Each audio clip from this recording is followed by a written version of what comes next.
YSR Congress party మాజీ MP Butta రేణుకకు shock తగిలింది. ఆమె ఆస్తులు వేలం వేయడానికి కీలక ప్రకటన వచ్చింది. ఆమెతో పాటు భర్త నీలకంఠం ఆస్తులు సైతం వేలం వేయనున్నారు. ఈ మేరకు ఎల్ఐపి హౌసింగ్ ఫైనాన్స్ లిమిటెడ్ ప్రకటన జారీ చేసింది. 2018లో తీసుకున్న 340 కోట్ల రుణం ఇప్పుడు 782.70 కోట్ల వరకు పెరిగింది. రుణం తిరిగి చెల్లించకపోవడంతో బుట్టా రేణుక దంపతుల ఆస్తులను వేలం వేయాలని ఎల్ఐసి హౌసింగ్ ఫైనాన్స్ లిమిటెడ్ నిర్ణయం తీసుకుంది. బుట్టా రేణుక దంపతుల వ్యాపార అవసరం నిమిత్తం ఎల్ఐసి హౌసింగ్ ఫైనాన్స్ లిమిటెడ్ 340 కోట్ల రుణంగా తీసుకున్నారు.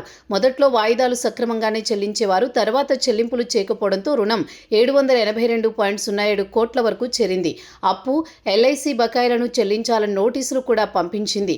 ఈ క్రమంలో ఆ సంస్థ ప్రతినిధులతో బుట్టా రేణుక సంప్రదింపులు జరిపారు. కానీ కొలిక్కి రాలేదు. LIC housing finance limited Bengaluru శాఖ బుట్టా రేణుక దంపతుల ఆస్తులను వేలం వేయడానికి ప్రకటన విడుదల చేసింది. హైదరాబాద్ కేపీహెచ్బీ కాలనీలో సర్వే నెంబర్ 1009 ఫేజ్ 6లో ఉన్నవారి 3,383 చదరపు గజాల స్థలాన్ని కూడా వేలం వేయనుంది.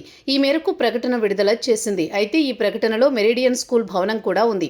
ఈ మొత్తం ఆస్తి విలువ 65 కోట్లు ఉన్నట్లు ఎల్ఐసి నిర్ణయించింది. మార్చి 24న వేలం వేస్తామని కూడా స్పష్టం చేసింది. పొలిటికల్ వర్గాల్లో ఇది హాట్ టాపిక్ అవుతోంది.